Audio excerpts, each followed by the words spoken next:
राजे यांचं आता आगमन होत आहे। जे येतील ना त्यांना पहिले आत बसा। तर जोरदार टाळ्यांनी त्यांचं स्वागत झालंच पाहिजे।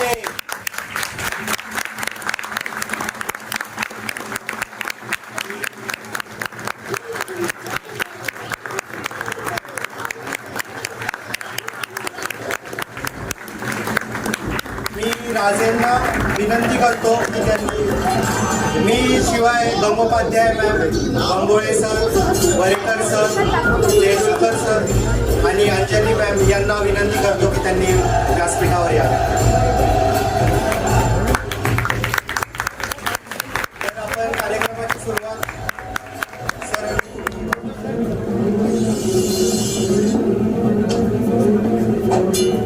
तर आपण कार्यक्रमाची सुरुवात छत्रपती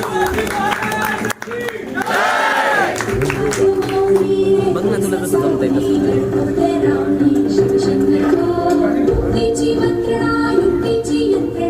दीप प्रज्वलनाची विनंती करतो सर।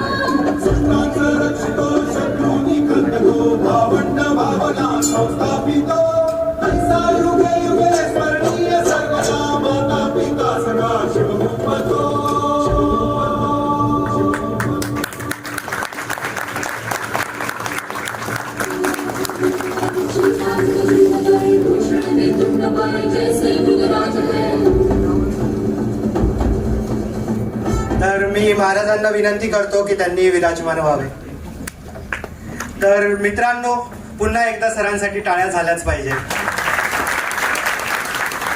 तर मित्रांनो, रंगवर्धन ज्याला तुम्ही ओळखताच, अभियांत्रिकी महाविद्यालयामध्ये मराठीचा डंका वाजवण्याचं काम आपलं रंगवर्धन करत आहे। मराठी मुलांच्या कलागुणांना रंगमंच प्रदान करण्याचं काम मराठीचं आपलं हे रंगवर्धन करतं। अमराठी भाषिक मुलांना सुद्धा रंगवर्धनशी जोडून या मराठीला समृद्ध करण्याचं काम रंगवर्धन करतं। तर आपले आजचे जे प्रमुख पाहुणे आहेत, छत्रपती संभाजीराजे यांच्याबद्दल तुम्ही जाणताच। त्यांनी आपल्या कामामधून आपला जो छत्रपती घराण्याचा वारसा आहे तो तर जपलाच आहे, मात्र आपली एक अत्यंत वेगळी अशी मोठी ओळख तयार केली आहे। त्यांनी इतर सर्व गोष्टींच्याही दूर जाऊन समाजकारणाला व जनतेच्या भल्याला नेहमीच लक्ष दिलेलं आहे। त्यांना आपण सोशल मीडियावर बघतो, कधी लाठी फिरवणाऱ्या व्यक्तीच्या अशा जवळ उभं राहून निर्भीडपणे त्याच्या डोळ्यात डोळे घालून बघताना आपण त्यांना बघतो, तर कधी शेतीतही रमताना आपण त्यांना बघतो। त्यांनी रायगड विकास प्राधिकरणामार्फत आपल्याला रायगडचा जो खरा वारसा आहे तो आपल्याला दाखवला। तर अशा उत्तुंग व्यक्तिमत्वाशी गप्पा मारण्यासाठी व त्यांच्याकडून मार्गदर्शन घेण्यासाठी मी तेजश्री शिंदे हिला मंचावर येण्याची विनंती करतो व इथून पुढची दुरा मी तेजश्री करेन।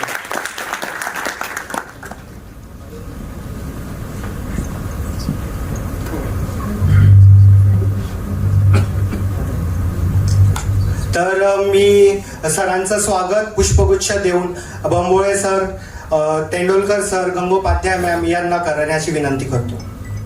शिवाय वरेकर सरांनी सुद्धा वरती यावे असे मी त्यांना विनंती करतो।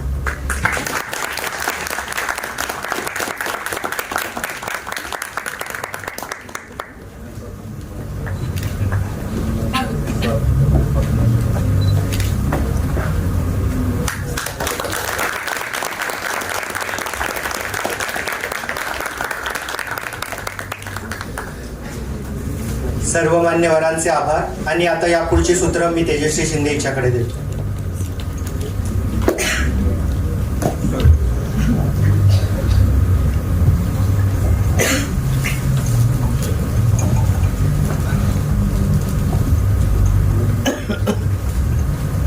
आपल्या सर्वांमध्ये उपस्थित असलेले व्यक्तिमत्व हे रंगवर्धनला विशेष शोभवणार आहे। आपण नेहमीच छत्रपती शिवाजी महाराज, मराठी आणि महाराष्ट्र यांना आदर्श ठेवून काम करत आलोय। आज इथे साक्षात कोल्हापूरच्या राजघराण्याचे छत्रपती शिवाजी महाराजांचे 13वे वंशज युवराज संभाजीराजे छत्रपती आपल्या या विजेटीआय म्हणजेच वीरमाता जिजाऊंच्या नावाने असलेल्या अभियांत्रिकी महाविद्यालयात आहेत। याहून मोठी आनंदाची गोष्ट तरी काय असणार आपल्यासाठी।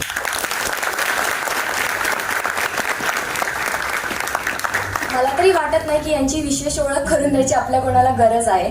तरी मी थोडक्यात सांगते, छत्रपती शिवाजी महाराज आणि शाहू महाराज यांचा वारसा अगदी त्या स्वाभिमानाने पुढे नेताना आपण सगळ्यांनी त्यांना पाहिलं आहे. अगदी नेमके आणि कमी बोलण्याची त्यांची ओळख असली तरी राज्यसभेत त्यांनी जनमानसांच्या हितासाठी उभे केलेले प्रश्न, मांडलेले मुद्दे यांनी आपण लोकांच्या मनात अढळ स्थान निर्माण केले. एवढा मोठा राजघराण्याचा वारसा असतानाही कुठलाही मोठेपणा न बाळगता सामान्य जनतेत आपल्याला काम करताना पाहून त्यावेळेचे शिवाजी महाराज कसे असतील याची आम्ही अनुभूती घेतो. अनेक लोकहितांच्या गोष्टींसाठी स्वतः छत्रपतींना आंदोलनात उतरताना मी पाहिले. अनेक प्रश्न जनतेच्या दरबारात सोडवताना पाहिले. सर्व सण उत्सव जनतेसोबत साजरे करताना पाहिले. त्यात रॉयल दसरा महोत्सव तर दरवर्षी सर्वांचं लक्ष वेधून घेत असतो. सामान्य जनतेच्या जीवनात बदल घडवण्यासाठी, त्यांचे प्रश्न सोडवण्यासाठी आपण शेतकरी, कामगार, सहकार, शिक्षण आणि आरोग्य या पंचसूत्री घेऊन स्वराज्य संघटनेची स्थापना केली आणि स्वराज्य प्रमुख म्हणून तिथे काम पाहतात. यामुळेच जरी आम्ही 16व्या शतकात नसलो तरी 21व्या शतकात आम्ही स्वराज्याचा अनुभव आपल्याकडे पाहून घेत असतो. आम्हाला तुम्ही स्वतः आमच्यासोबत आहात याचा प्रचंड आनंद आहे आणि छत्रपतींचे आणखी पैलू आम्ही जाणून घ्यायला नक्कीच उत्सुक आहोत. तर आपल्या या रंगवर्धनच्या कार्यक्रमात सर पुन्हा एकदा तुमचे हार्दिक स्वागत.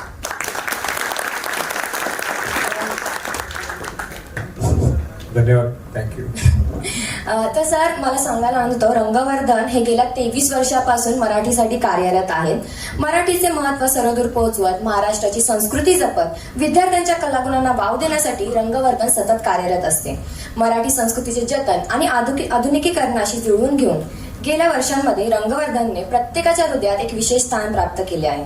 आज आपल्या या रंगवर्धनच्या कार्यक्रमात प्रमुख पाहुणे म्हणून लाभले, त्यासाठी आम्हाला खरंच आनंद होतो. तर ही मुलाखत सुरू करण्याआधी मला सर्वात पहिले तुम्हाला विचारायचं आहे की विजेटीआयच्या ह्या मुलांचा उत्साह पाहून आपल्याला कसे वाटते? नाही, सगळ्यांचं मला मुलांचं मनापासून कौतुक करायचं आहे की इतका फॉलोअप होता. मला गाठण्यापासून मी त्यांना अनेकदा सांगितलं असं मुद्दाम सांगितलं असं नाही, पण तसं ते घडतच नव्हतं. ज्या तारखा तुम्हाला पाहिलं होतं 7, 8 किंवा 6, 7ला मोठ्या महाराजांचा वाढदिवस असतो. 7ला नाही शक्य, म्हणजे 8ला नाही अडचण, पण नाही म्हणजे आम्हाला तुम्ही पाहिलंच आहे. शेवटी मग बाकीचे सगळे कार्यक्रम आपण नंतर घेऊ. पहिला आपण शाळेत या तुमच्या कॉलेजचा कार्यक्रम घेऊ, त्याला कनेक्टेड बाकीचे सगळे अनेक कार्यक्रम जोडून देऊ. हा दृष्टिकोन घेतला का ही मुलांची शक्ती आहे आणि तुमची इच्छा शक्ती होती की मी तर यावं. मला आवडते मुलांच्यात, मी रमून जातो, तो भाग वेगळा आहे. पण जरा अडचणी होते आज येणं. पण तुमच्या सगळ्या टीमचं मी मनापासून कौतुक करतो की अशी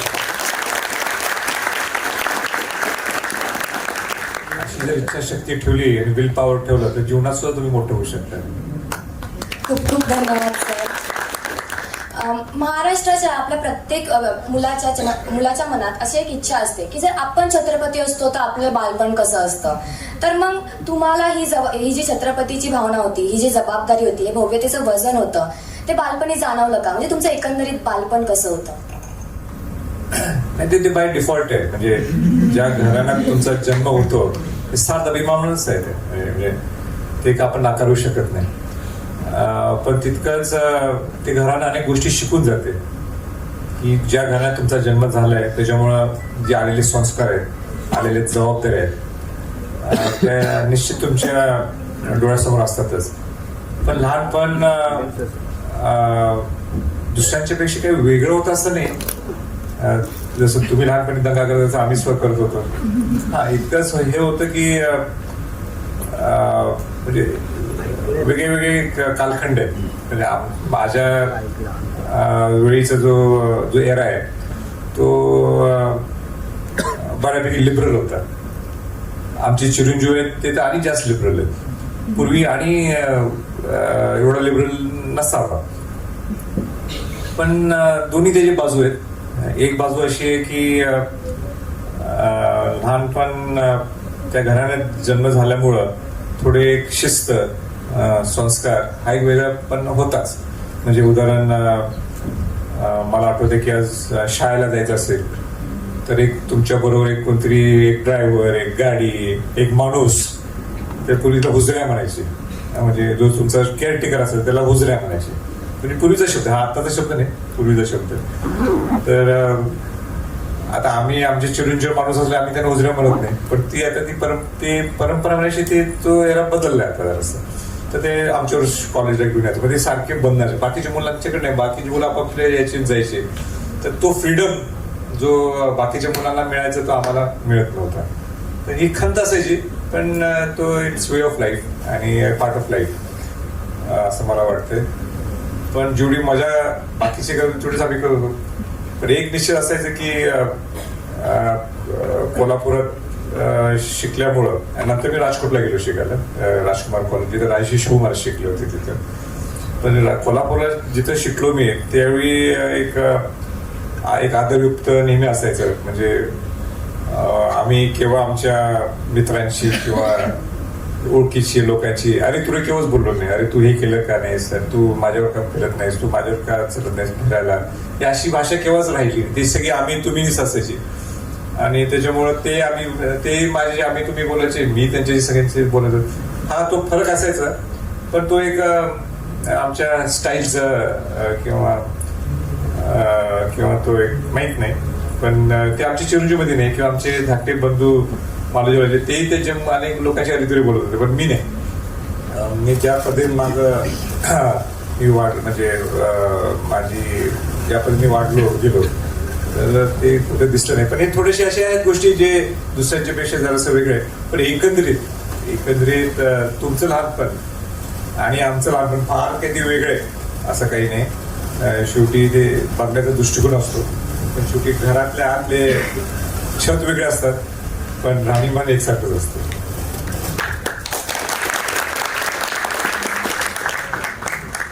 आपल्या प्रत्येकाच्या बालपणी असं काहीतरी घडतं जे आपण नंतर आठवून खूप हसत असतो किंवा भावुक होत असतो, किंवा आपल्याला त्याच्यातून काहीतरी आयुष्यभराची अशी शिकवण मिळत असते. तर तुमच्या बालपणीचा एखादा किस्सा तुम्ही आम्हाला ऐकू शकता का?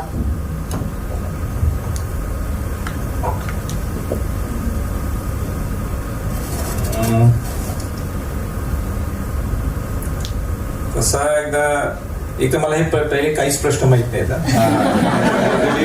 मगाशी कोणती बोललो तुमचे सगळे प्रश्न पाठवले, मी काही प्रश्न ऐकले तेव्हा मी रेडी फॉर आन्सर नाहीये. म्हणजे एकदम ते स्पॉन्टेनियस मी बोलणार.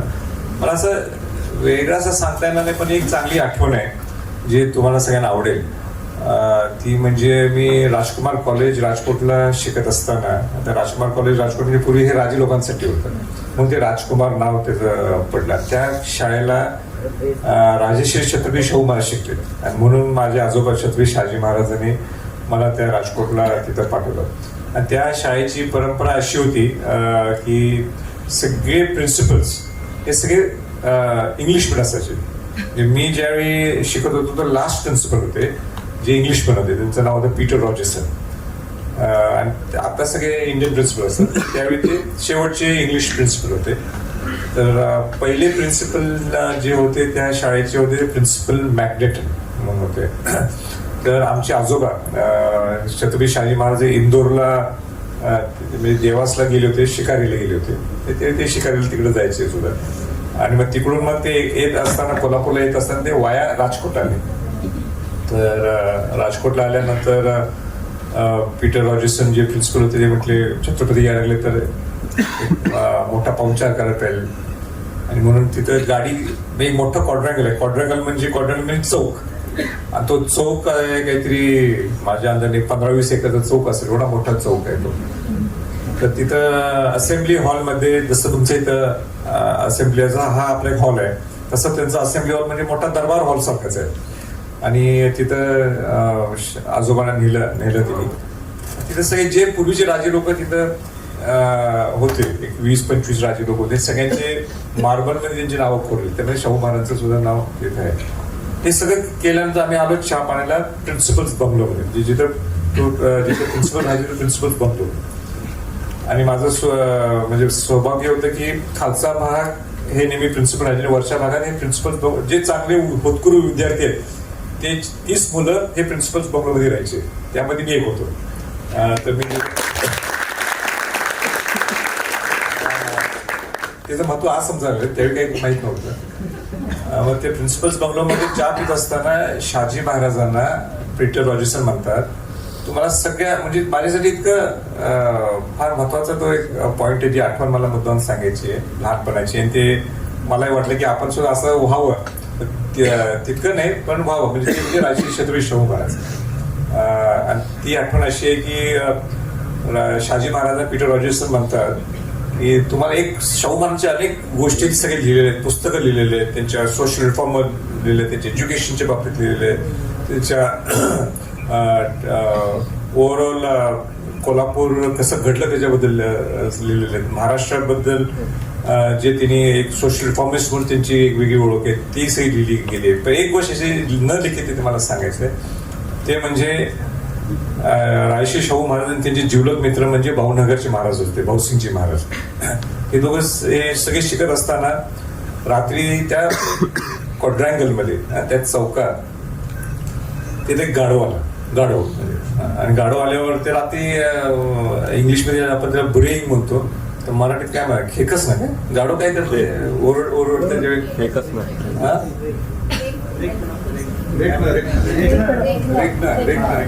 मला मराठी शब्द वगैरे तर ते मी आता ओरडत आहे, आता खेकच मी म्हणतो माझ्या सोप्या शब्दात. तर ते गाढव ओरडत होतं रात्रभर, पण ते शाहू महाराज अरे काय करायला गाढव, आपण ते गाढव जाऊन पकडू. गोष्ट दिसते छोटी पण त्यातनं आपण काय घ्यायचं आपण शिकायला पाहिजे. तर ते भावनगर महाराज त्यांचे जिवलग मित्र भावनगरचे भाऊसिंगजी महाराज ते म्हटले की आपण त्या गाढवाला पकडूया जाऊ. त्या गाढव आहे आपल्याला शक्य आहे का म्हटलं. आणि हे दोघं राजे लोक म्हणजे ते सुद्धा सामान्य आहेत ना शेवटी, आणि ते सुद्धा विद्यार्थी आहेत त्या शाळेचे. ते खाली जातात, शाहू महाराज त्या गाढवाला पकडतात, त्याला खांद्यावर घेतात. गाढवाला खांद्यावर घेणं, गाढवाला हात लावायला आपण घाबरतो, गाढवाच्या मागे जाणं म्हणजे न जाण्याचा प्रकार, लात मारते गाढव. म्हणून त्या गाढवाला ते पकडून खांद्यावर घेतात. तर जसं आपला आज नवीन राजवाडा न्यू पॅलेस जिथं आम्ही राहतो, मी बघितलं तर तो असा एक टावर असतो. हा तर तिथं तो टावर म्हणजे असा कॅसल सारखा टावर असतो, म्हणजे त्याला काय म्हणा आपल्याला, म्हणजे कॅसलला जशी टावर असतात तसं उंच उंच भाग जिथे घड्याळ असते असतात. त्या टावरवर जाऊन शाहू महाराज भाऊसिंगजी महाराजांनी जाऊन त्या गाढवाला बांधलं तिथं रात्री. आणि सकाळी जसं आता तुम्ही एनसीसी मुलं कसे होते आता एकदम शिस्तबद्ध टाक टाक चालवते, त्यांनी सलामी दिली मला. आणि मगाशी माझ्यावर एक सर कोणतरी आपण होता चालू, मी बऱ्याच दिवसांत मी फास्ट चालायला लागलोय. का चालवलोय फास्ट? कारण मुलं एनसीसी मुलं त्या स्पीडने चालवतो, एक्सपर्ट करतो, त्यामध्ये शिस्त आहे, त्यामध्ये शिस्त आहे. तसं सकाळी फॉलिन होतं. फॉलिन म्हणजे सगळ्या राजे लोकांनी सकाळी असेंब्ली सारखं सगळ्यांनी चला असेंबल व्हा, हजर व्हा, मग ते काउंट घेतील कोण किती, कोण आलंय कोण नाही, कोण गैरहजर आहे. सगळे 25 बरोबर होते, जास्त काही नव्हते. तर प्रिन्सिपल मॅग्नेट आले, गाढववरच आहे. आणि मग प्रिन्सिपल मॅग्नेट म्हणतात हे जे कुणी केलेलं आहे, हे कारस्थान जे कुणी केलेलं आहे त्यांनी ते त्या गाढवाला खाली आणणे, नाहीतर त्या मुलाला रेस्ट्रिकेट केलं जाईल. त्यावेळी सुद्धा शब्द आहे रेस्ट्रिकेट. राजे लोकांना काही माफ होत असं नाही. मग ते भाऊसिंगजी महाराज आपण सापडले महाराज, आपण जर काढलं नाही तर आपल्याला आपल्या भावनगर आणि कोल्हापूरला परत जावं लागेल. आणि मग शेवटी शाहू महाराज त्या गाढवाला परत खाली आणतात आणि बाहेर सोडतात. ह्यातनं अर्थ काय घ्यायचंय, शाहू महाराजांनी एक विद्यार्थी सारखं मजासर केली. आणि ज्यावेळी कोल्हापूरचे छत्रपती झाल्यानंतर ज्यावेळी हातात सत्ता घेतल्यावर त्यांनी सोशल रिफॉर्मर एवढे मोठे होऊन गेले, जे कॉलेजच्या विद्यार्थी जीवनात सुद्धा तुम्ही मजा केली, आनंद लुटला. पण ज्यावेळी आली डिलिव्हर करायची समाजासाठी, त्यावेळी त्यांनी डिलिव्हर केलं. त्यावेळी माझ्या लक्षात येतं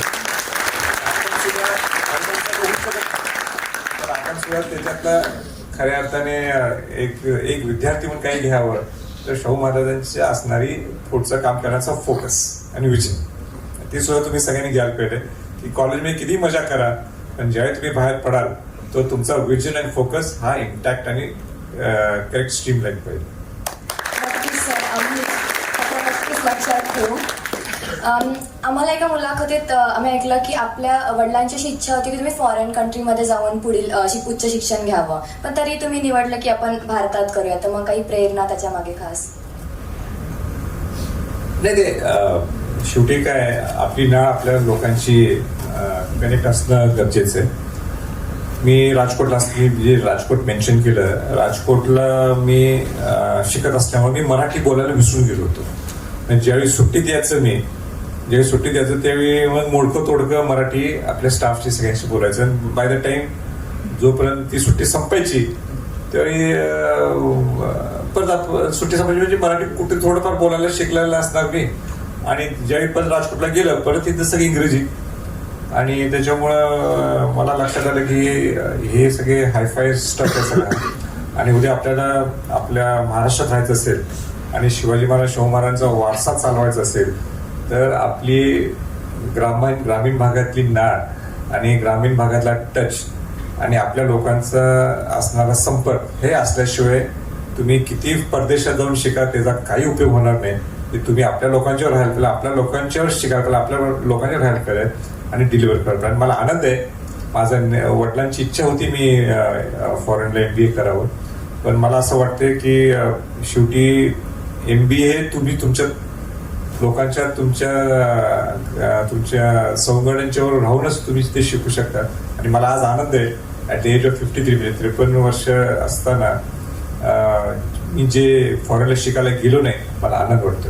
शेवटी मी माझं आपली भूमिका समजल्याशिवाय ही भूमिका लंडनला जाऊन काही आपण शिकू शकत नाही. आणि मोर दॅन हॅपी. आणि मला वाटतं मी माझ्या कामातून दाखवून द्या. नक्कीच सर, आमच्याकडे खूप जण असं उच्च शिक्षणासाठी फॉरेन कंट्री वगैरे जात असतात. तुमचा हा जो संदेश आहे, जरी तुम्ही गेलात इथे राहा किंवा कुठेही राहा, आपल्या मातीची नाळ आपली जोडलेली राहिली पाहिजे, हा संदेश नक्कीच ते लक्षात ठेवतील. आपण रायगड विकास प्राधिकरणामार्फत जे रायगड जीर्णोद्धाराचं काम केलं तर त्याबद्दल आम्हाला थोडंसं माहिती देऊ शकता का? हा प्रश्न इतका म्हणजे महत्वपूर्ण आहे, पण तो एका प्रश्नात सगळी उत्तरं काही मी देऊ शकणार नाही, पण मी तरी सांगायचा प्रयत्न करेन. राज्याभिषेक सोहळा आम्ही सुरू केला आणि राज्याभिषेक सोहळा सुरू झाल्यानंतर मला नेहमी वाटायचं की सोहळा आपण हा उत्सव आहे, आनंद उत्सव आहे, लोकोत्सव करायचा आपला प्रयत्न आहे. पण ऍट दी एंड शेवटी आपण किल्ल्यासाठी काय करतोय? आपण शिवाजी महाराजांचे जे जीवित स्मारक आहे ते म्हणजे सगळे आपले गडकोट किल्ले, त्या गडकोट किल्ल्यासाठी आपण काय करत होतो? आणि म्हणून मी त्यावेळीचे तत्कालीन मुख्यमंत्री देवेंद्र फडणवीस यांना सांगितलं की इथं तुम्ही गडकोट किल्ल्यांच्या संवर्धन आणि जतनासाठी पैसे द्यायला पाहिजे. मग त्यांना मी गनिमी कावा करत त्यांना एकदा प्रभू पाहुणे रायगडला बोलवलं राज्याभिषेक सोहळ्याला.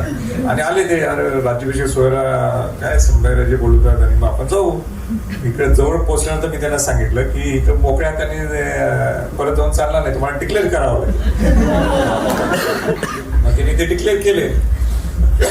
डिक्लेअर त्यांनी फार मोठे पैसे जास्त केले, पण तो भाग वेगळे त्यात मी जात नाही. पण त्यांनी तो एक गट गाठली की ही जबाबदारी तुम्ही घेत असाल तरच मी पैसे रिलीज करणार. आणि म्हणून ते रायगड प्राधिकरण स्थापन झालं आणि मग ती जबाबदारी मी घेतली. आणि मग रायगड प्राधिकरणचं काम सुरू झालं. पण त्याला बऱ्याच अडचणी आहेत, कारण का तो किल्ला हा केंद्रीय पुरातत्व खात्याच्या ताब्यातला आणि म्हणजे ते कस्टोडियन आहे त्याचे. आणि आम्हाला काय सांगितलं, तुम्ही कोर एरिया सोडून बाकीच्या गोष्टीचं तुम्ही काम करायचं. कोर एरिया म्हणजे जो बाले किल्ला जो आपण म्हणतो सगळं राज सदर असेल, तिथं शिवाजी महाराजांचं जिथं वास्तव्य होतं तो सगळा मेन एरिया सोडून बाकी सगळे असेल ते तुम्ही काम करायचं. बाकी आम्ही कोर एरियाला आम्ही करणार. उत्खनन एरिया जे आहेत काय शेवटी एक्सकॅव्हेशन उत्खनन जे आपण म्हणतो ते म्हणजे हार्ट आहे संवर्धन आणि जतनचं, कॉन्झर्वेशन रिस्टोरेशनचं.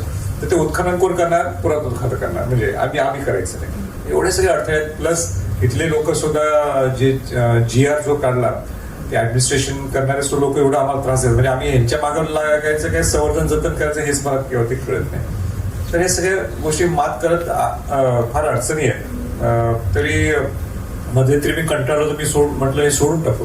त्यावेळी सगळे मला सांगितले तुम्ही सोडलं तर आम्ही हे कामच ठपवणार, कारण ही जबाबदारी आम्ही दुसऱ्या कोणाकडे देऊ शकत नाही. काय आम्हाला ट्रायल अँड एरर करायचं नाही रायगड किल्ल्यावर. आणि हे शिवाजी महाराजांचे हे म्हणजे राजधानी आहे, आपल्या सर्वांची राजधानी आहे. स्वराज्य निर्माण झालं तिथं आणि छत्रपती झाले तिथं, शिवाजी महाराज वारले अशा किल्ल्यावर. तर म्हणून मग त्याचा सगळा अभ्यास मी केला. मी पूर्ण युरोपमधले प्रामुख्याने इंग्लंड आणि जर्मनीतले सगळे कॅसल्स, सगळे फोर्ट्स याचा अभ्यास केला, कशा पद्धतीने ते संवर्धन जतन केलं जातं. आज अनेक इथं सगळे बसले मुलांना वाटत असेल, अरे आपण रायगड परत पुनर्बांधणी का करू शकत नाही? पूर्वी जसा रायगड होता तसं आपण का करू शकत नाही? पण इतकं सोपं नाही. कारण एक दगड सुद्धा तुम्ही पाहिलं 300 किलोचा दगड आहे. आज 300 किलोचा दगड आणायचा कुठे? आता 300 किलोचा वरनं तर आपण ते दगड फोडू शकत नाही, किंवा जसं पूर्वी दगड म्हणजे ज्या विहिरी तुम्हाला तलावात दिसतात तिथलाच दगड काढून तिथं बसवला. आता ते तर आपण करू शकत नाही. मग दगड आणायचा कुठला? आता मग आम्ही ठरवलं दगड आणायचं. बघा छोटी गोष्ट आहे पण मोठी आहे. दगड आणायचा तर रोपवे बंद परवानगी नाही आम्हाला. मग सगळ्या गाढवावरनं आम्ही दगड वर नेले, एक दगड नेला. दगड सुद्धा रेडीमेड दगड नाही, त्याला काय चिरा नाही, ते कट करून सगळं नेला. म्हणजे 50 किलोचा तो दगड आहे. पण आज तुम्ही तो 300 किलोच्या दगडावर जर तुम्ही तो 50 किलोचा दगड ठेवला आणि परत पुन्हा रायगड बांधला तर ते मॅचच होऊ शकत नाही. म्हणजे तुम्ही थोडक्यात इतिहास गाडताय. तर इतिहास न गाडता तो इतिहास जिवंत कसं ठेवणं हा शास्त्रोक्त पद्धतीने आपल्याला ते काम करावं लागते. आता तुम्ही म्हणाल की मग बाकीचे राजस्थानचे किल्ले कसे परत थोडे बांधले गेले, मग आपले काय? त्यांचे राजस्थानच्या किल्ल्याने केव्हा इतिहास म्हणजे केव्हा लढाईच केल्या नाहीत, त्याच्यामुळे ते सगळे इंटॅक्ट आहेत. एक उदयपूर घरानं जर सोडलं महाराणा प्रतापांचं, बाकी केव्हा लढायचं ना. आपल्या सगळं अतिवृष्टी आहे, आपल्याकडे पाऊस आहे, एक्स्ट्रीम कंडिशन्स आहेत आपल्याकडे, आणि अशावेळी आपल्याकडे कुठलाही रेकॉर्ड नाही. म्हणजे कॉन्झर्वेशन रिस्टोरेशन कशावर चालते, त्या मागं रेकॉर्ड काय आहे, तुमच्याकडे प्रूफ काय आहे, तुमच्याकडे एव्हिडन्सेस काय आहेत, ह्याच्यावर सगळं त्या गोष्टी सगळ्या कॉन्झर्वेशन रिस्टोरेशन चालतात. म्हणून आम्हाला जेवढं शक्य होईल तेवढं आम्ही करायचा प्रयत्न करतोय. पुरातत्व खात्याशी आता मी त्यांना कन्व्हिन्स केलेलं आहे की राज सदरचं तुम्ही कॉन्झर्वेशन रिस्टोरेशन करा. तर त्या पद्धतीने हाती घेतलेले. आम्ही खालून म्हणजे चित्र दरवाजा पासून ते वरती होळीचं मैदान च्या सगळ्या नवीन पायऱ्या झाल्या टोटली. म्हणजे ते तुम्ही त्या पायऱ्या जर पाहिल्या तर जशा जुन्या होत्या, तेवढ्या साईजच्या नाहीत पण साईज कमी, पण जशा पूर्वी होत्या. म्हणजे कसं एक आता पुरातत्व खात्यामध्ये जे सिमेंट घातलं आम्ही ते सगळं काढून टाकलं. सगळ्या गोष्टी चुन्यात मध्ये केलेल्या. म्हणजे त्यामध्ये चुन्यामध्ये बेलफळ असेल, तिथं विटाची पावडर असेल, सुरकी म्हणतात, किंबहुना तिथं बेलफळ असेल, असं सगळं मिक्सचर करून त्या चुना केला जातो तो सगळा. तर तशा ऑलमोस्ट 2500 पायऱ्या झाल्या. तिथं हत्ती तलावचं परत एकदा त्याचं रिस्टोरेशन झालेलं आहे. म्हणजे हत्ती तलावचं सुद्धा लिकेजेस काढत असताना आम्ही सिमेंट टाकू शकलो असतो, पण एक म्हण आहे की म्हणजे ती त्याला काय म्हणतात, ती भिंत जी बांधली गेलेली तटबंदी ह्याच्यासाठी पाण्यासाठी, ती सुद्धा इट ब्रीथ्स. म्हणजे त्याला सुद्धा ब्रीथ म्हणजे आपण श्वास घेत असतं नाही तसं नाही, इट ब्रीथ्स म्हणजे त्याला एक्सपॅन्शनसाठी स्कोप ठेवावा लागतो. तर सिमेंट ते करू शकत नाही. अशा अनेक गोष्टी ते बारकावे पाहिलेत. आणि आम्ही हत्ती तलावचं काम केलंय, जे जर पुरातत्व खात्याने कौतुक केलं की हे बघा कशी करायला रायगड प्राधिकरण, आपण का करू शकत नाही. आता मी त्यांना रिक्वेस्ट केली की जसं मी म्हटलं एक्सकॅव्हेशन हा हार्ट आहे, एक्सकॅव्हेशन हा हार्ट आहे कॉन्झर्वेशनचा. तर ते तुम्ही आम्हाला थोडी करा द्या. 300 आज मॉन्युमेंट्स आहेत की जिथं असेच पडलेत.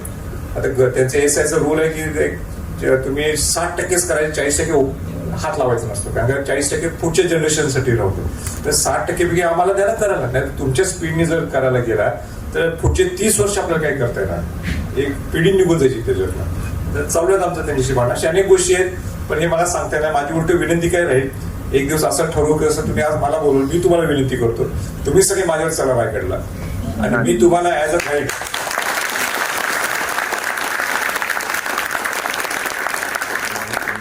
म्हणजे एक संभाजी छत्रपती म्हणून नाही, ऍज अ गाईड मी तुम्हाला सांगतो की शास्त्रोक्त पद्धतीने, सायंटिफिक पद्धतीने कसं कॉन्झर्वेशन, कसं रिस्टोरेशन आम्ही करण्याचा प्रयत्न करीत आहोत.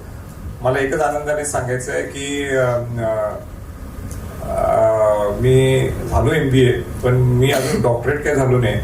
पण न कळत मी कॉन्झर्वेशन रिस्टोरेशन मध्ये डॉक्टरेट मी घेतलेली.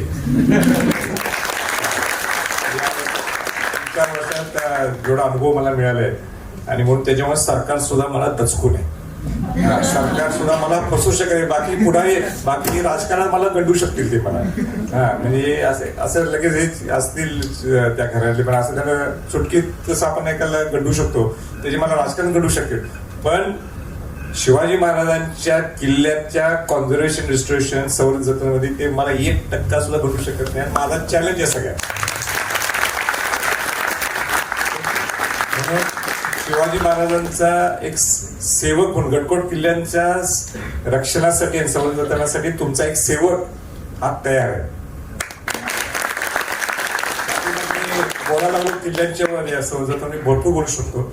मला वाटतं की तुम्ही फिजिकली तिथे यावं आणि माझ्या बरोबर यावं आणि अनुभव घ्यावा की कशा पद्धतीने संवर्धन जतन रायगड किल्ल्याचं चाललंय. आणि माझी इच्छा आहे की रायगड किल्ल्याचं संवर्धन रायगड मॉडेल म्हणून लक्षात ठेवून बाकी सगळ्यात गडकट किल्ल्यांचं संवर्धन जतन व्हायला पाहिजे. त्यासाठी आम्ही फोर्थ फेडरेशन स्थापन केले.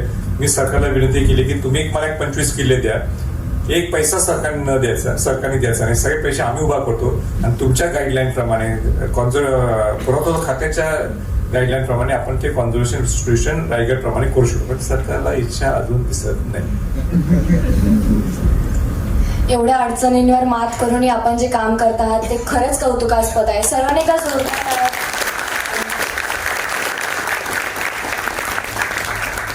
राजे, तुम्ही जे आम्हाला संदेश दिला तो खरंच मौल्यवान आहे आणि आम्ही नक्की प्रयत्न करू की आम्ही स्वतः तिथे येऊन तुमच्या या कारभारात तुमच्या या कामात तुमचा हातभार लावू शकू. तर आम्ही आपलं वक्तृत्व आणि संभाषण कौशल्य तर जाणतो, पण आपला एखादा असा छंद किंवा आवड जी आपण या धकाधकीच्या जीवनात सुद्धा आवर्जून जोपासता. काय म्हणते सॉरी? एखादा छंद किंवा आवड जी तुम्ही जोपासत असतात. आता तसं काय म्हणजे छंद असं मी पिन पॉइंट सांगू शकत मी ते चुकू शकतो, पण लोकांच्यात राहणं हेच आता एक पॅशन छंद झालं आणि लोकांच्यात जर राहिलो नाही तर स्वतःच माझ्या एक चिडचिड निर्माण होते. आणि घरातल्या लोकांनी सुद्धा आता एवढा मोठा त्याग केलाय की त्यांची माझी घरची लोकांची म्हणजे आमच्या सुविधा पत्नी संयुक्तराजांची भेट सुद्धा कमी होती, चिरंजींची भेट कमी होती. मग एकत्र आलो की एकदम खुश असतो, अरे बऱ्याच दिवसांतर भेटले सगळे. पण 2-3 दिवस झाले जर जास्त मी बाहेर पडलो नाही, कोणाच्या मोबाईलवर फोन भेटले, मग एवढी चिडचिड सुरू होती. ते म्हणतात आम्ही ओळखले की आता तुम्हाला म्हणजे तुमचं मेन पॅशन तुमचा मेन छंद आमच्यावर राहणं नाहीये, लोकांच्यात राहणं आहे. आता तुम्ही निघा जावा पुढे तुमच्या कामाला. असं सगळे हेच पॅशन आहे, हेच छंद आहे. दुसरे काही छंद काय पूर्वी अनेक गोष्टी होत्या, म्हणजे वेळ असायचा म्हणून मग ट्रॅव्हलिंग करायचं, फिरायचं, इकडे तिकडे जायचं, मित्रांच्यावर टाइम काढायचा, ते काही राहिले नाही. पॅशन आणि छंद म्हणजे एकच की लोकांच्या सहवासात राहणे. खरंच म्हणजे तुमचा हा जो छंद आहे म्हणजे खऱ्या लोकनेत्याची बघा ना, मी मगाशी आलो होतो, मी शिंकत होतो. मला वाटतं मी डीन मॅडमचे आम्ही केबिन मध्ये बसताना सुद्धा असं मला असं हे झालं होतं, गच्च झालं होतं. काय करू आलो तर आपण कमिटमेंट दिले आपलं इथं फ्रेश झालो.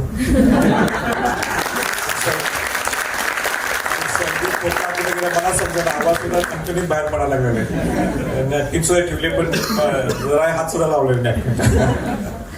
नाही, तुमचा हा जो छंद आहे खरंच एका लोकनेत्याची खरी ओळख आहे असं आम्हाला वाटतं. आम्हाला असं कळालं की तुम्हाला स्वयंपाक करायला पण आवडतो किंवा वेगवेगळे पदार्थ, वेगवेगळ्या देशातले पदार्थ सुद्धा चाखायला आवडतात.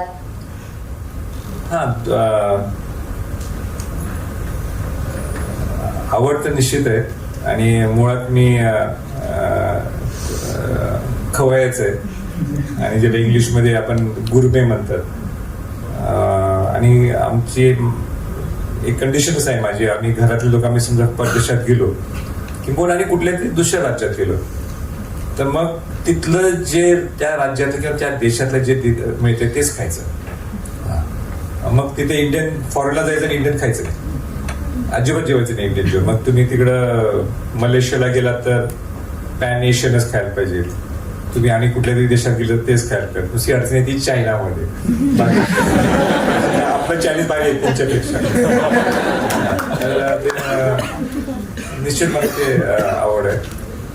दुसरं म्हणजे स्वयंपाक तसं नाही, पण मला अनेक ग्रिल्स आवडतात स्वतः करायला. ते डिपार्टमेंट माझ्याकडे आहे. म्हणजे जेव्हा आम्ही सगळे एकत्र गेलो घरचे आणि स्वयंपाक करायचं ठरला तर जे काही ग्रिल्स असतील म्हणजे बार्बेक्यू ग्रिल्स म्हणजे बार्बेक्यू जे काही असतील तर ते सगळे माझ्याकडे असते. अंडा चांगलं करतो मी. आज सकाळचीच गोष्ट आहे की जरा चिडचिड निर्माण झाली, मला तब्येत बरी नव्हती. त्या माझ्या कुकला मी सांगितलं सकाळी कामेशला, अरे ते मला जरा कसा गेलाय आणि तिथं खवखवतो जेव्हा मला असा पोहे असं काही नको तेल परत तेलाने त्रास होईल म्हणून म्हणतो बट्रेक्स कर म्हणजे स्क्रॅम्बल एग कर म्हटलं. स्क्रॅम्बल एगला बट्रेक्स काय म्हणतात स्क्रॅम्बल एगला काय म्हणतो आपण ते हॉटेल असते हा बुर्जी सारखं बिन कांदा घालतात बिन कांदा आणि मिरची घालतात ते करतो त्याला ते बुर्जी सारखंच म्हणा तसं. तर ते तिने काही केलं नाही बरोबर मी स्वतः गेलो किचन मध्ये आणि आज स्वतःच अंडे केलं आणि खाऊन आलो आणि त्याच्यावर टिकून अजून जेवलो नाही मी. माझा गाडीत डब्बा तयार आहे थोडस आणलं का तब्येत बरी नसल्यामुळं पण मी अजून दुपारी जेवलो नाही पण हे लाईफचा भाग आहे. नक्कीच सर. अशी एखादी गोष्ट आहे की आता ही जी प्रसिद्धी आहे किंवा हे जे नावाचं वजन आहे त्याच्यामुळे तुम्हाला करता येत नाही?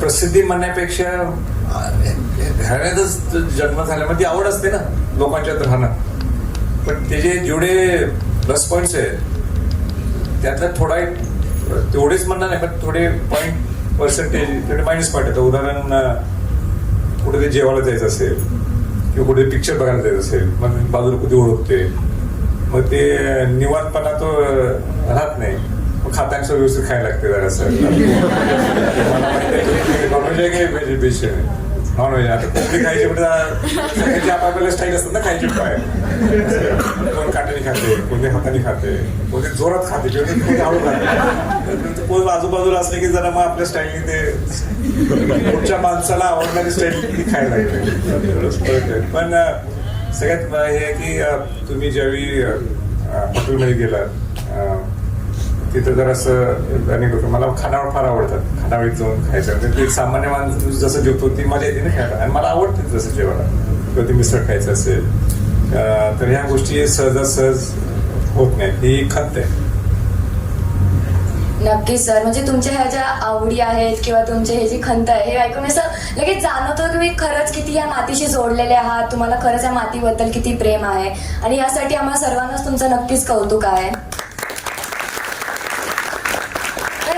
शिवाजी महाराजांचा असा एखादा गुण आहे जे तुम्हाला वाटतं की प्रत्येकाने आत्मसात करावा किंवा हे जे आम्ही अभियांत्रिकीचे विद्यार्थी आहोत त्यांना तुम्ही खास करून सांगाल की तुम्ही तो आत्मसात केला पाहिजे? शिवाजी महाराजांचं शिवचरित्र इतकं मोठं आहे ते एका शब्दात एका लाईन मध्ये किंवा एका प्रश्नाच्या एका उत्तरात डिफाईन करणं सोपं नाही आहे. पण माझ्या दृष्टिकोनातून जो माझा वैयक्तिक अनुभव बाकी सगळ्यांसाठी नसेल ते म्हणजे आपण सगळ्यांनी चिंतन करायला पाहिजे आत्मसात करायला पाहिजे की शिवाजी महाराज छत्रपती का झाले. छत्रपती म्हणजे सार्वभौम राजा म्हणजे राजांचा राजा. छत्रपती का झाले. शिवाजी महाराजांनी स्वराज्य का निर्माण केलं आणि ते स्वराज्य त्यांनी स्वतःसाठी निर्माण केलं स्वराज्य त्यांनी आपल्यासाठी निर्माण केलं. या स्वराज्याच्या माध्यमातून आपण काय शिकायला पाहिजे ते सुराज्य कसं करता येईल. शिवाजी महाराजांनी असा कुठला राजा आहे जगात की आज 350 वर्षानंतर सुद्धा त्याचं उदो केलं जातंय कौतुक केलं जातं. सगळ्या 18 पगड 12 मध्ये सुद्धा किंवा जगात शिवाजी महाराजांचं नाव घेतलं जातं. तर काय असं काय केलं शिवाजी महाराजांनी. आज मी सुद्धा परदेशात गेलो की मी शिवाजी महाराजांचा वंशज म्हटल्यावर एक बघण्याचा दृष्टिकोन सगळ्यांचा बदलतो. म्हणजे मी खासदार म्हणून जात असताना आणि मी एक शिवाजी महाराजांचा वंशज म्हणून जात असताना खासदार त्या नॉट इंटरेस्टेड त्यांना इच्छा नसते कोण आहे खासदार असे अनेक खासदार असतील पण त्यांचं वंशज म्हणजे एकदम बघण्याचा दृष्टिकोन असतो. जेवढी जबाबदारी माझ्यावर आहे पण आपण सगळ्यांनी विचार हाच करायला हा मी माझ्यासाठी विचार करेन तुम्ही स्वतः काय विचार करायला पाहिजे की शिवाजी महाराजांनी स्वराज्य का निर्माण केलं. ते हिंदवी स्वराज्य का निर्माण केलं. त्यांनी हे स्वराज्य सुराज्य का व्हावं हा त्यांचा संकल्प पुढे आपल्या पुढे ठेवला. ते छत्रपती का झाले आणि आज 350 वर्षानंतर सुद्धा आपण त्याचं नाव काय घेतो हे सगळं आत्मचिंतन सगळ्यांनी करायला पाहिजे. आणि मग आपण शिवाजी महाराज कसं होऊ शकतो. आपण शिवाजी का होऊ शकत नाही. आपण त्यांचे गुण का घेऊ अंगी किती गुण घेऊ शकतो. म्हणून माझ्या जीवनात मी नेहमी बोलतो त्याच्यातले 2% सुद्धा गुण आपल्याकडे आले, माझ्या वैयक्तिक संभाजी छत्रपती वैयक्तिक, तर माझं जीवन सार्थक होईल. तर तुम्ही सुद्धा नुसतं शिवाजी महाराजांचं काय शाहिस्ते खानचे बोट कापले, अफजल खानचा कोतळा काढला, हे तर आहे, हे शौर्याचे त्यांची सगळ्या बाबतीत. पण त्याच्यामध्ये त्यांचे ऍडमिनिस्ट्रेशन असेल, त्यांचं जलनीतीच्या बाबतीत असणारं नियोजन असेल, त्यांनी महिलांना दिलेलं संरक्षण असेल, सगळ्या 18 पगडचा 12 लोकांना एकत्र घेऊन स्वराज्य किती महत्वाचं त्यांना सांगण्याचा तो एक विश्वास असेल, त्यांची शिवाजी महाराजांची असणारी विश्वासार्थ असेल. हे सगळे गुण, असा एकही गुण नाही शिवाजी महाराजांचा जो आपण घेऊ शकत नाही असं नाही. सगळे गुण आहेत जे आपण घ्यायला पाहिजे. म्हणून आपल्याला जेवढं शक्य होईल शिवाजी महाराज हे आत्मचिंतन आत्मसात करून आपल्या दररोजच्या दैनंदिन जीवनात शिवाजी महाराजांसह आपण कसं राहू शकतो, कसं वागू शकतो हे आत्मसात करणं गरजेचं, असं माझं सगळ्या युवकांना म्हणजे विनंती आहे. तुम्ही आम्हाला एक शिवाजी महाराजांकडे बघण्याचा एक वेगळा दृष्टिकोन सांगितला. तो आम्ही कसा शिवाजी महाराजांचं चरित्र आम्ही कसं आत्मसात करू शिवाजी शकतो. महाराज चांगले विद्यार्थी होते. ते काही आपले सुटले लढायला असं नाही. अजून ते सगळ्या त्यांच्या सवंगड्या, त्यांचे ते सरदार लोक असतील, ते सेनापती लोक असतील, त्यांचे हेर खात्यातले लोक असतील, या सगळ्यांचे विचार विनिमय करून त्यांची मुवमेंट ते नेहमी करायचे. जिजाऊंचा आदर्श घ्यायचे त्या शिवाजी महाराज घ्यायचे. आणि सगळे म्हणून आपण सुद्धा आपल्या जीवनात सुद्धा करत असताना या सगळ्या गोष्टी शिवाजी महाराजांच्या शिकायला पाहिजे आपण सगळे ऍज अ विद्यार्थी. ते जो विद्यार्थीच होते शिवाजी महाराज त्यावेळी, म्हणूनच ते आज ते छत्रपती होऊ शकतो. आपण सुद्धा विद्यार्थीच्या नात्याने आपला सहज येते असं म्हणून चालत नाही. धन्यवाद सर. आता जाता जाता एक शेवटचा प्रश्न म्हणून विचारते. आपली ही जी तरुण पिढी आहे तुम्हाला जी कान देऊन ऐकते, त्यांना तुमच्या आयुष्यात तुम्ही जे काही शिकले त्याच्यातून एखादा मोलाचा सल्ला त्यांच्या पुढील आयुष्याच्या वाटचालीसाठी काय देऊ शकाल? फार सिंपल आहे की कष्टाशिवाय यश तुमच्याकडे येऊ शकत नाही. तुमच्याकडं इच्छाशक्ती असल्याशिवाय तुम्ही जीवनात मोठं होऊ शकत नाही. तुम्ही फोकस असल्याशिवाय तुमच्याकडं लाईन ऑफ सक्सेस हे येऊ शकणार नाही. माझे स्वतःचेच अनुभव आहेत की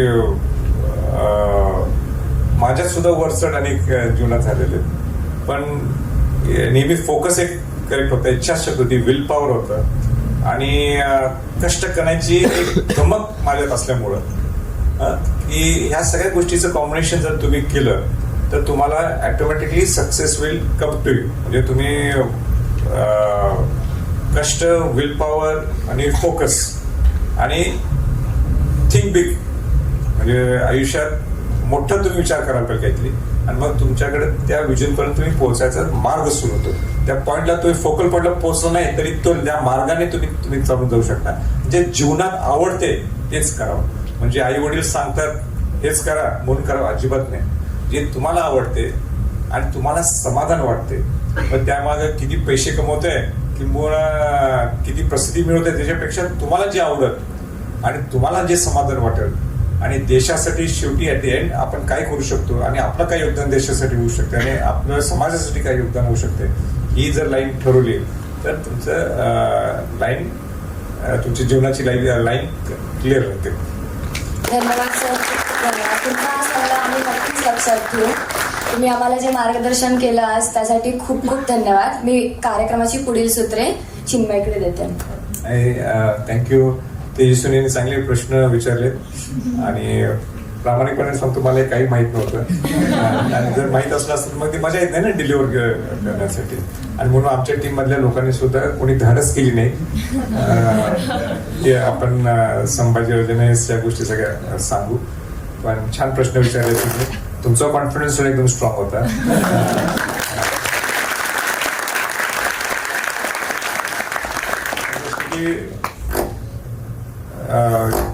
हाच कॉन्फिडन्स लेवल तुम्हाला एका लाईन जीवनात पुढे नेतो.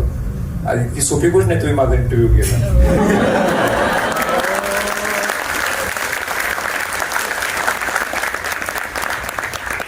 किती लिहून आणा, किती तयारी करा, काही शेवटी पुढचा प्रश्न जो विचारायचा तो माझ्या लाईनी नसला तर काही उपयोगच नाही. म्हणून तेजस्विनीनं सुद्धा मी मनापासून कौतुक करतो. सूत्रसंचलन करणार आहे. तुमचं नाव काय म्हणणार? चिन्मयने सुद्धा एकदम छान पद्धतीने माझी ओळख केली, त्यांचंही मी मनापासून आभार व्यक्त करतो. माझ्या मुलांनी सगळा पाठपुरावा केला. मी इथं पोचेपर्यंत 3-4 पी ए म्हणा, 3-4 आमचे OSD म्हणा, आमच्या जवळच्या लोकांना गाठलं तिने, आणि शेवटपर्यंत इथे पोचेपर्यंत काय नाव तुमचं? अच्युत. आणि त्यांच्या सगळ्या टीमचं मी मनापासून परत एकदा हे कॉम्बिनेशन असल्याशिवाय तुमचं रंगवर्धन हा कार्यक्रमच सक्सेसफुल होत नाही. आणि मलाही स्वतः आनंद वाटला की तब्येत बरी नसताना सुद्धा तुमच्यात रमलो मी, आणि जेवढं शक्य होतं मी बोलायचा प्रयत्न केला. मी तुमच्या शिक्षकांचं जास्त काही कौतुक केलं नाही आज तुम्ही माफ करा मला, पण तुमचा माझा संवाद नव्हता, आणि त्याच्यामुळे आपण एकमेकात रमलोय. आणि मला वाटतं टीचर्स लोकांना सुद्धा त्यांच्या चेहऱ्यावरचे हावभाव पाहून ते सुद्धा रमलेत असं आपण समजू. खूप धन्यवाद सर. तुमची कौतुकाची थाप आम्ही नेहमी लक्षात ठेवू आणि अशीच पुढे वाटचाल करत राहू. तर आज स्वतः सर तुम्ही आले हे आमच्यासाठी खूप मोठी गोष्ट होती, आणि तुमच्या ज्या गप्पा गोष्टी होत्या त्यांच्यात आम्ही रमलो, आणि वेळ कधी गेला ते कळलंच नाही. तर स्वतः छत्रपती संभाजीराजे आमच्याशी गप्पा मारतायत हीच आमच्यासाठी खूप मोठी गोष्ट होती, आणि हा आमच्या आठवणीत कायम टिकून राहील. अशीच एक छोटीशी आठवण भेट तुम्हाला रंगवर्धन तर्फे देण्यासाठी मी बंबोळे sir, Tendolkar sir, Varekar sir आणि अंजली मॅम यांना व्यासपीठावर येण्याची विनंती करतो.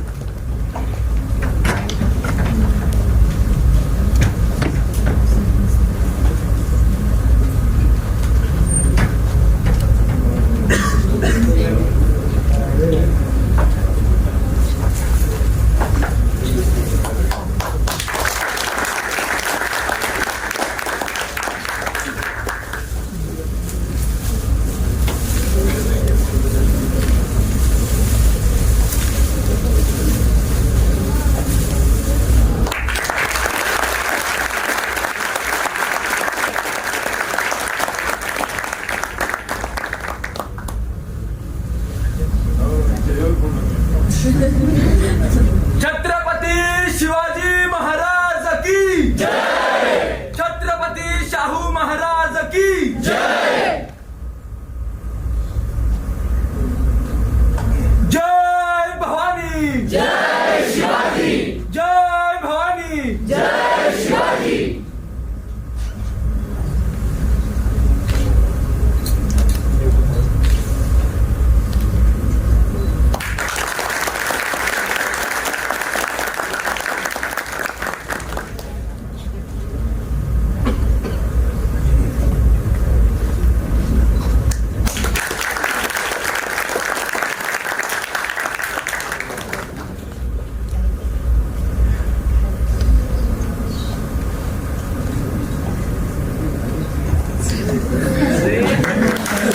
तर अशा रीतीने हा कार्यक्रम संपन्न झाला अशी मी घोषणा